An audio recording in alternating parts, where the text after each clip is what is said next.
पूज्य स्वामी राम सुखदास जी कहते हैं, संतों ने कहा है, सब जग ईश्वर रूप है, भलो बुरो नहीं कोय, जैसी जाकी भावना तैसो ही फल होए। यह संपूर्ण संसार साक्षात परमात्मा का स्वरूप है। इसमें भला बुरा, अच्छा मंदा, गुण दोष आदि दो चीजें हैं ही नहीं। मानस में आया है, सुनहु तात माया कृत गुण अरु दोष अनेक, गुण यह उभह न देखी हहीं, देखे ही सो अविवेक। तात्पर्य है कि गुण और दोष मायाकृत हैं, भगवान में नहीं है। जो लोग माया से मोहित हैं, उन्हीं की दृष्टि में ये दोनों भगवान में दिखते हैं। असली गुण है गुण और दोष दोनों को ही न देखना। गुण यह उभह न देखी अहीं, इन दोनों को देखना अविवेक है। गुण यह उभह न देखी अहीं के दो अर्थ होते हैं। पहला, गुण और दोष को न देखकर गुण ही गुण देखना, और दूसरा, गुण और दोष को न देखकर परमात्मा को ही देखना, जो कि गुण दोष से रहित और गुणातीत हैं। गुण और दोष को देखना अविवेक है, अज्ञान है, मूर्खता है, जड़ता है। कारण कि वास्तव में संसार साक्षात भगवान ही है। सब जग ईश्वर रूप है। यह ईश्वर का सर्वोपरि रूप है। ईश्वर भला और बुरा दो नहीं हो सकता। ईश्वर एक ही होता है। भगवान गीता में कहते हैं, जो जिस भाव से मेरा भजन करता है, मैं भी उसी भाव से उनका भजन करता हूं। अतः हम भले और बुरे दो रूपों को देखते हैं, तो भगवान भी भले और बुरे दो रूपों से प्रकट हो जाते हैं। और हम भले बुरे को न देखकर भगवान को देखते हैं, तो भगवान भी अपने वास्तविक रूप में प्रकट हो जाते हैं। एक संत थे, कोई उनसे कहता था कि महाराज, आप तो बहुत बड़े महात्मा हैं। तो वे कहते थे, राम जी। कोई कहता था कि आप बड़े ठग हैं, तो वे कहते थे, राम जी। कोई कहता कि आप तो बड़े अच्छे हैं, तो वे कहते, राम जी। कोई कहता कि आप तो बहुत बुरे हैं, तो भी वे कहते, राम जी। तात्पर्य है कि सब कुछ राम जी ही हैं, फिर उसमें क्या अच्छा और क्या बुरा। जैसी जाकी भावना तैसो ही फल होए। भावना ही करनी हो तो बढ़िया भावना करें। मन के लड्डू बनाएं तो उसमें घी और चीनी कम क्यों डालें?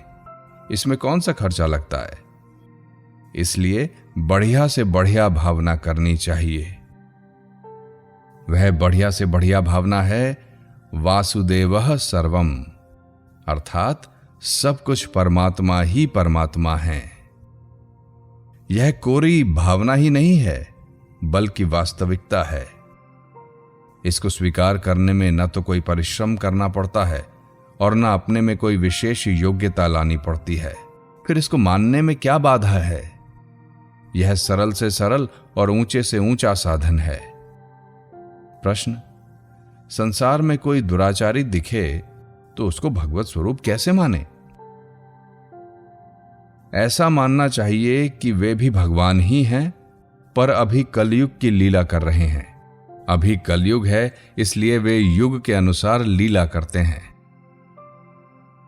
भगवान ने वराह रूप धारण किया तो वराह की तरह ही आचरण किया। वराह भगवान को देखकर हिरण्याक्ष उनको वन गोचर मृग यानी जंगली जानवर कहकर पुकारता है, और भगवान उसको ग्राम सिंह कुत्ता कहकर पुकारते हैं। वे जैसा रूप धारण करते हैं वैसी ही लीला करते हैं। प्रश्न, संसार को परमात्मा का स्वरूप भी कहते हैं और दुखों का घर भी कहते हैं। दुखालयम शाश्वतम। अगर यह परमात्मा का स्वरूप है तो दुखों का घर कैसे, और दुखों का घर है तो परमात्मा का स्वरूप कैसे? ये दोनों बातें ठीक हैं। जो संसार से कुछ नहीं चाहता बल्कि दूसरों की सेवा करता है, उनको सुख देता है, उसके लिए संसार परमात्मा का स्वरूप है, और जो संसार से सुख लेना चाहता है उसके लिए संसार दुखों का घर है। सुख चाहने वाले को दुख मिलेगा ही, यह अकाट्य नियम है। भक्ति योग की दृष्टि से सब संसार भगवान का स्वरूप है, और ज्ञान योग की दृष्टि से संसार असत, जड़ तथा दुख रूप है। ज्ञान योग में विवेक मुख्य रहता है, और विवेक में सत असत, जड़ चेतन, नित्य अनित्य, नाशवान अविनाशी दोनों रहते हैं। विवेकी पुरुष संसार को दुख रूप मानकर उसका त्याग करता है। इसलिए ज्ञान की दृष्टि से संसार का त्याग करना है, और भक्ति की दृष्टि से सबको भगवत स्वरूप मानकर प्रणाम करना है। श्रीमद् भागवत में आया है कि अपने ही लोग यदि हंसी करें तो करने दें, उनकी परवाह ना करें, बल्कि अपने शरीर को लेकर जो लज्जा आती है उसको भी छोड़कर कुत्ते, चांडाल, गौ एवं गधे को भी पृथ्वी पर लंबा गिरकर साष्टांग प्रणाम करें। भक्त कुत्ते, चांडाल आदि को प्रणाम नहीं करता, बल्कि उन रूपों में आए भगवान को प्रणाम करता है। जब भगवान राम भरद्वाज जी से मिलते हैं तब भरद्वाज जी भगवान को प्रणाम करते हैं, और भगवान भरद्वाज जी को प्रणाम करते हैं। मुनि रघुबीर परस्पर नवहि, बचन अगोचर सुखु अनुभवहि। भगवान राम तो क्षत्रिय होने से ब्राह्मण को प्रणाम करते हैं, और भरद्वाज जी भक्त होने से भगवान को प्रणाम करते हैं। इस प्रकार एक दूसरे को प्रणाम करने से उनको अलौकिक विलक्षण आनंद मिलता है। इसी तरह संसार में अनेक रूपों से प्रकट हुए भगवान को प्रणाम करके आनंदित होना चाहिए। संसार में जो कुछ भी है वह सब भगवान का ही शरीर है। श्रीमद् भागवत में है, आकाश, वायु, अग्नि, जल, पृथ्वी, ग्रह, नक्षत्र, जीव जंतु, दिशाएं, वृक्ष, नदियां, समुद्र, सब के सब भगवान के ही शरीर हैं। ऐसा मानकर भक्त सभी को अनन्य भाव से प्रणाम करता है। चाहे अद्वैतवाद माने, चाहे विशिष्टाद्वैतवाद माने, चाहे द्वैतवाद माने, चाहे द्वैताद्वैतवाद माने, चाहे शुद्धाद्वैतवाद माने, चाहे अचिंत भेदा भेदवाद माने, सब में परमात्मा एक ही है। परमात्मा को चाहे द्विभुजी माने, चाहे चतुर्भुजी माने, चाहे विराट रूप माने, चाहे साकार माने, चाहे निराकार माने, चाहे नराकार यानी राम कृष्ण आदि माने, चाहे निराकार गंगा जी माने, चाहे निर्गुण माने, चाहे सगुण माने, परमात्मा तो एक ही है। वे एक ही परमात्मा अनेक रूपों से प्रकट हुए हैं। सबके सब रूप एक ही समग्र परमात्मा के अंग हैं। किसी भी एक अंग को पकड़ लें तो समग्र परमात्मा की प्राप्ति हो जाएगी। परमात्मा के एक नाम को ही पकड़ लें तो उसी से समग्र परमात्मा की प्राप्ति हो जाएगी।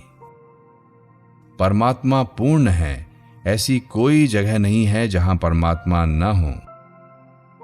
गीता के अध्याय 13 में है, वे परमात्मा सब जगह हाथों और पैरों वाले, सब जगह नेत्रों, सिरों और मुखों वाले तथा सब जगह कानों वाले हैं। वे संसार में सबको व्याप्त करके स्थित हैं। कलम और स्याही में किस जगह कौन सी लिपि नहीं है। जानकार आदमी उस एक ही कलम और स्याही से अनेक लिपियां लिख देता है। सोने की डली में किस जगह कौन सा गहना नहीं है। सुनहार उस एक डली में से ही कड़ा, कंठी, हार, नथ आदि अनेक गहने निकाल लेता है। इसी तरह लोहे में किस जगह कौन सा अस्त्र शस्त्र नहीं है। मिट्टी और पत्थर में किस जगह कौन सी मूर्ति नहीं है। एक ही भगवान में किस जगह क्या नहीं है। भगवान से ही यह सब सृष्टि पैदा हुई है और अंत में उसी में लीन हो जाती है। पहले भी वही है, पीछे भी वही है, फिर बीच में दूसरी चीज कैसे आए, कहां से आए? इस बात को दृढ़ता से स्वीकार कर लें तो फिर भगवान दिखने लग जाएंगे, क्योंकि वास्तव में है ही वही।